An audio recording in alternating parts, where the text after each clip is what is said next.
काल बोगदेवगा घाटाची घटना घडली माझ्या त्याचं मतदारसंघात झालेली आहे. तुम्ही ट्विट केले सकाळी आणि कालही पुण्यात जी काही शिवसेना नोंदवण्याचा अत्याचार करणारा हो, बस ड्रायव्हरची तर घटना काय खाली. आणि पुण्यामध्ये आणि महाराष्ट्रामध्ये जो लॉ अँड ऑर्डरचा इश्यू आहे तो सातत्याने रोज खालावतोय. म्हणजे बदलापूरची भयानक घटना झाली, त्याच्यात तुम्ही सगळ्या महाराष्ट्राने नाही देशाने बघितलं की ज्या पद्धतीने ती केस हँडल केली.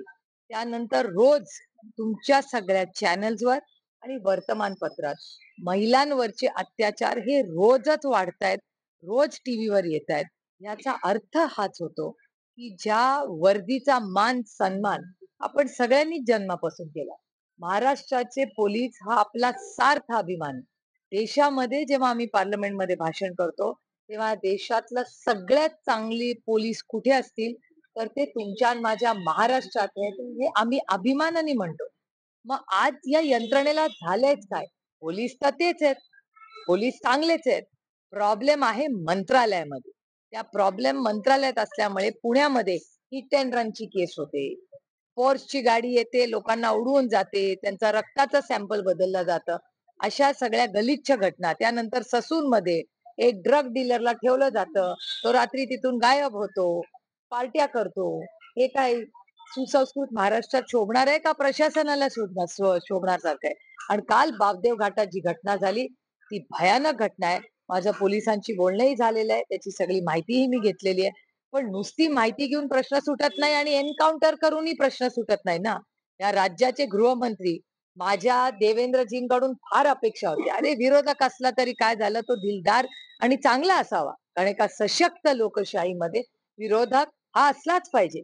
आणि अशा देवेंद्रजी जे या राज्याचे गृहमंत्री आहेत, त्यांचे बंदूक हातात घेतलेले पोस्टर जेव्हा बघतो तेव्हा एक आई म्हणून, एक नागरिक म्हणून आणि एक लोकप्रतिनिधी म्हणून प्रचंड अस्वस्थता मला वाटते.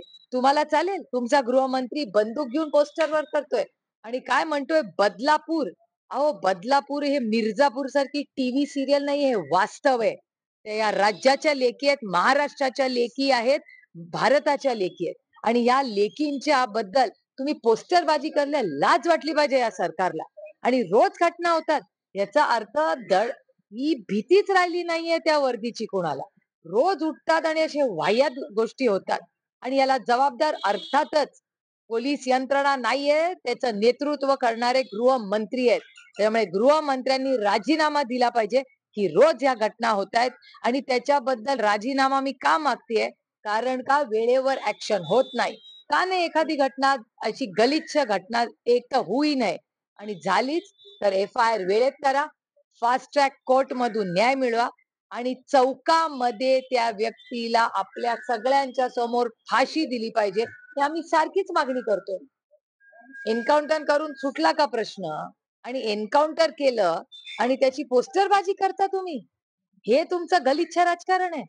एका मुलीवर अन्याय होतो त्याच्यावर तुम्ही घाणेरडं राजकारण करून एकामेकाचे पोस्टर वॉर करता. की क्रेडिट कुणाला गेलं?